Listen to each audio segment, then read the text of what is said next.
दोस्तों नमस्कार। हम फिर हाजिर हैं आपके सामने अपनी बात कहने के लिए। आज हम कहना चाह रहे हैं, मोदी गारंटी हवा हो गई, बैसाखी पे सरकार आ गई, बैसाखी पर सवार हो गई, मोदी गारंटी हवा हो गई, मोदी गारंटी हवा हो गई। दोस्तों, आज 2024 के चुनाव में मोदी जी के कैबिनेट के 19 मंत्री चुनाव हार गए। 2019 के तुलना में 2024 में 62 सांसद कम रह गए। पिछले बार 2019 में 303 सांसद थे, इस बार 240 के करीब सांसद जीते हैं। दोस्तों, मोदी जी का जीत का अंतर भी इस बार बहुत कम हो गया है। 2019 में वो 4,79,79,000 के वोटों से वो जीते हुए थे, जबकि 2024 में वो मात्र 1.5 लाख से थोड़ा ज़्यादा वोटों से विजयी हुए हैं। एक तरीके से देखा जाए तो ये मोदी गारंटी की हार है, क्योंकि दोस्तों कैबिनेट के इतने मंत्री हार जाएं, पिछले बार की अपेक्षा 62-63 कम हो जाएं, जबकि बीजेपी का अपना टारगेट 370 का था, गठबंधन के साथ 400 प्लस का टारगेट था। उस टारगेट से इतना पीछे रह जाना, ये मोदी गारंटी की हार है। इसका मतलब है कि मोदी गारंटी, जनता ने उस गारंटी को नकार दिया। हज़ारों हज़ारों बार मोदी जी ने मोदी गारंटी की बात की, ना कि बीजेपी सरकार की गारंटी का, ना का एनडीए सरकार की गारंटी का। दोस्तों, ये क्या बताता है कि केवल मोदी ही उस सरकार में काम कर रहे थे क्या, और पूरी कैबिनेट कुछ भी काम नहीं कर रही थी? केवल इस मामले में केवल मोदी जी का अहम बोल रहा था कि पूरी कैबिनेट कहीं भी नहीं दिख रही थी, पूरी पार्टी कहीं नहीं दिख रही थी। केवल मोदी गारंटी की बात हो रही थी, वो चाहे सोशल मीडिया में हो, चाहे वो न्यूज़ चैनलों पर हो, चाहे प्रिंट मीडिया पर हो, हर एक जगह केवल मोदी गारंटी आ रहा था। क्या दोस्तों आपको नहीं लगता है कि जो बीजेपी के कार्यकर्ता हैं, बीजेपी के नेतृत्व वर्ग है, उनको सबको किनारे कर दिया गया? ये एक बहुत बड़ी गलती मोदी जी की अपनी सरकार के प्रति रही।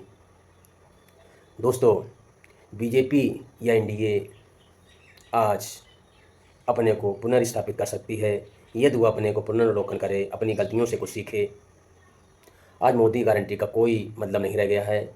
या 2024 का चुनाव मोदी के पक्ष में तो कतई नहीं है, हाँ एनडीए के पक्ष में तो ज़रूर है। अतः अगर बीजेपी नेतृत्व अपनी समझदारी दिखाएगा, इस हार से कुछ सबक लेगा, तो उसे अपना नेतृत्व परिवर्तन करना चाहिए। क्योंकि मोदी गारंटी के नाम पर अगर चुनाव लड़ा गया था तो सीटें बढ़नी चाहिए थी। अगर बहुमत लायक सीटें नहीं आईं तो ये तो फेलोर है। तो फिर क्यों ना बीजेपी पार्टी में और जो बहुत अच्छे अच्छे नेता हैं, वो चाहे नितिन गडकरी हो सकते हैं, राजनाथ सिंह हो सकते हैं, शिवराज सिंह चौहान हो सकते हैं, सिंधिया राजी हो सकती हैं, या अन्य बहुत नेता हैं, योगी आदित्यनाथ हो सकते हैं। बीजेपी पार्टी को इस पर अपने को सोचना चाहिए और एक नया नेता पीएम पद के लिए आगे बढ़ाना चाहिए। ये जनता की आकांक्षाओं के हिसाब से भी होगा, क्योंकि जनता ने जिसको नकार दिया है उसको वो पीएम पद पर देखना नहीं चाहती है। लेकिन बीजेपी पार्टी का ही दूसरा कोई नेता उभर कर अगर सामने आता है तो निश्चित तौर पर पूरी देश की जनता उसको सर आँखों पर बिठाएगी, क्योंकि आज भी उसने अन्य पार्टियों की अपेक्षा सबसे ज़्यादा सीटें देकर संसद में भेजा है।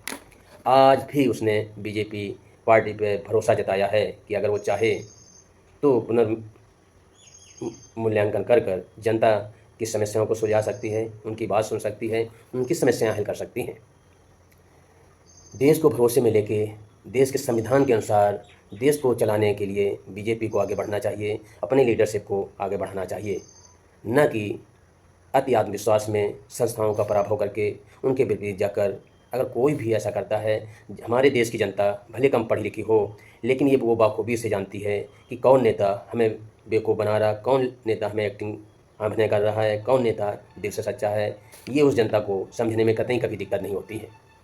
दोस्तों, मोदी जी मोदी जी आत्मविश्वास में बीजेपी पार्टी का नाम लेना भूल गए, बीजेपी सरकार का नाम लेना भूल गए, अपने दल के अन्य नेताओं को साथ में लेकर चलना भूल गए, जनता के साथ किए गए वायदों को भूल गए, नौजवानों के साथ नौकरियों का वादा भूल गए, किसानों की आमदनी दुगनी करने की बात भूल गए।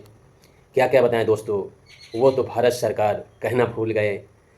संविधान के अनुसार केवल और केवल देश में भारत सरकार हो सकती है, जब तक चुनाव होते हैं तब तक अलग अलग पार्टियों के बिहाफ पर, अलग अलग नेताओं के नाम पर वोट मांगे जाते हैं। लेकिन एक बार सरकार के गठन होने के बाद में ये भारत सरकार होती है, न कि मोदी सरकार या अन्य कोई सरकार।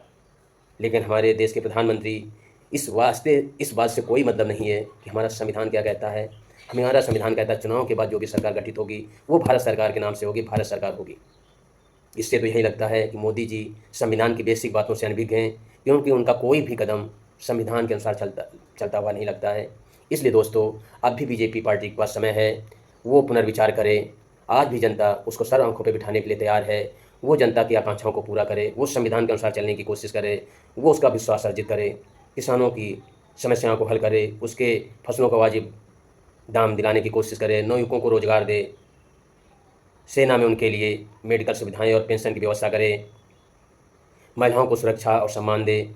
इस मामले में योगी जी ने बहुत अच्छा काम किया हुआ है। महिलाओं की सुरक्षा में उन्होंने महिलाओं का विश्वास अर्जित किया हुआ है। कानून व्यवस्था में भी योगी जी ने उत्तर प्रदेश में बहुत अच्छा काम किया है।